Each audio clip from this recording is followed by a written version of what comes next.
성도 여러분 안녕하십니까? 새벽 말씀 묵상입니다. 여호수아를 통해서 이스라엘 민족이 가나안에 들어서고 여리고성과 아이성을 점령 후에 각 지파에게 기업 물을 땅들을 분배하고 각 지파에서는 그들의 최선을 다해 이방 민족들을 그들의 국경 내에서 쫓아내는 일들을 하게 됩니다.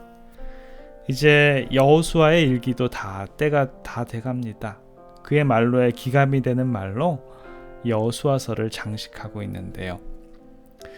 그의 고별사에서는 여호수아 23장, 24장에 다루고 있는데 그 내용은 다시 한번 하나님 앞에서 이스라엘이 그분의 율법을 준수할 것을 선언했고요. 24장에서는 그의 다짐에 대한 마지막 그 부분을 고별사로 장식하고 있습니다.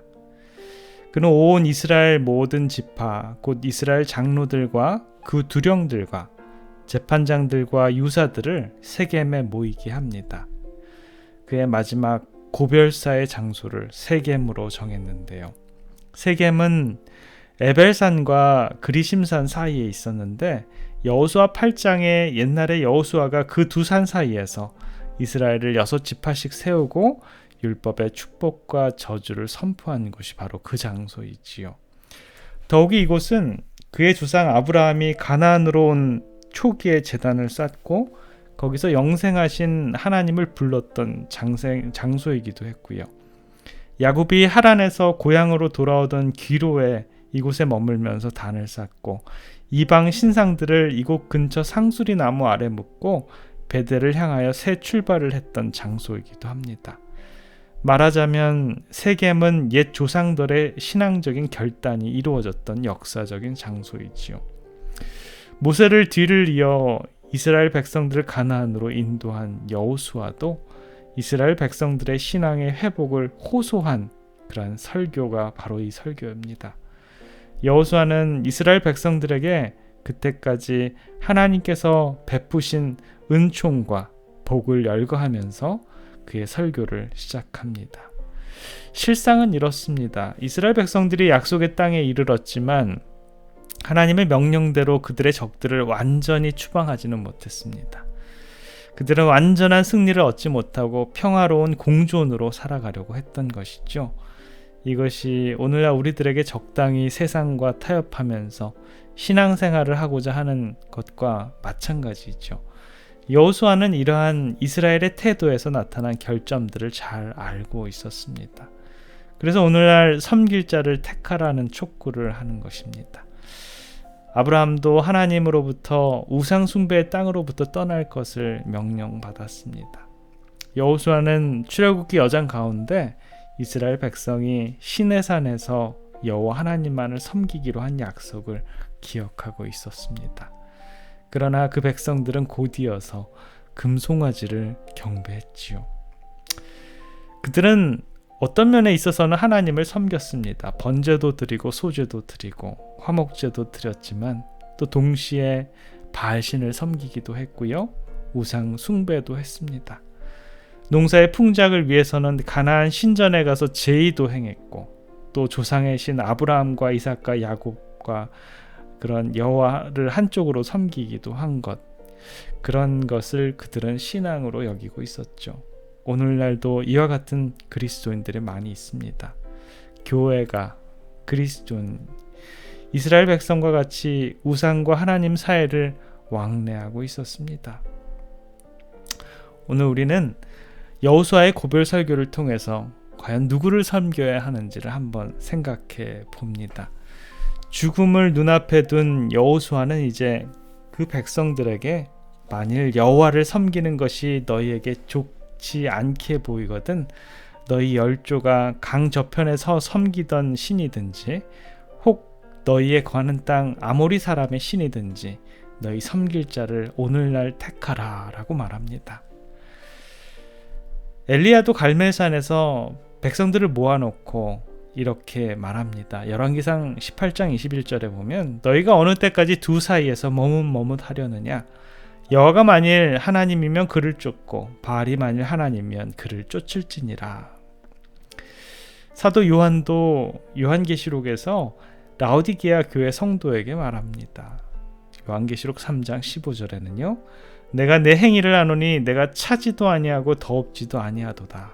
내가 차든지 더웁든지 하기를 원하노라. 이는 모두 다 결단을 요구하는 내용이지요. 여호수아는 마지막 설교에서 백성들에게 분명한 신앙의 선택을 교훈합니다.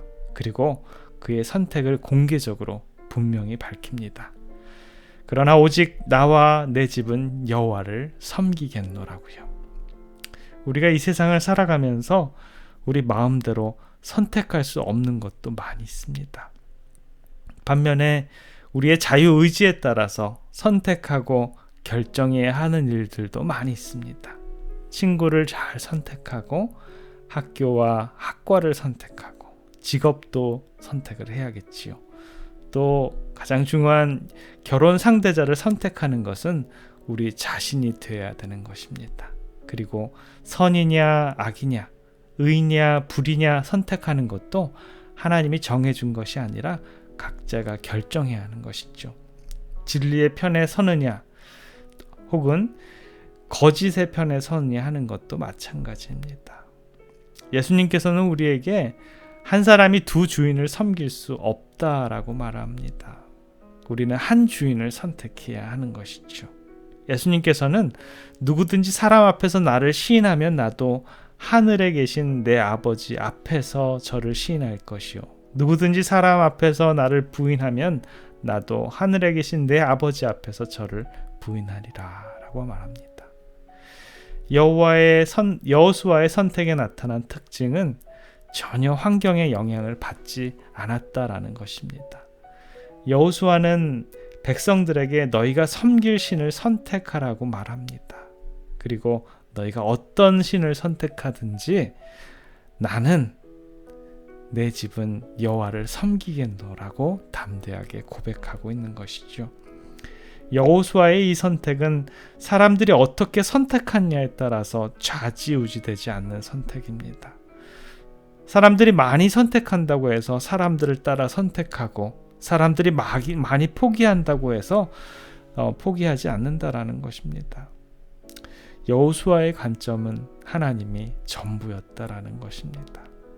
여호수아의 선택은 평생 동안 살아오면서 여호와를 섬기는 것만이 참된 신앙인 것을 직접 체험으로부터 나온 그러한 선택이었습니다. 우리의 인간의 삶의 선택의 연속이죠. 어떤 사람은 순간의 바른 선택으로 일생을 행복하게 살아가는가 하면 어떤 사람의 순간의 잘못된 선택 때문에 불행을 자초하기도 됩니다. 오늘 우리들의 영적인 삶 속에서 가장 현명한 선택을 하시는 우리 하나님의 백성들의 삶이 되기를 기원합니다. 기도하겠습니다. 사랑의 아버지 하나님, 여호수아의 마지막 고별 설교의 내용을 살펴보았습니다. 그는 담대히 우리 하나님만을 선택했습니다.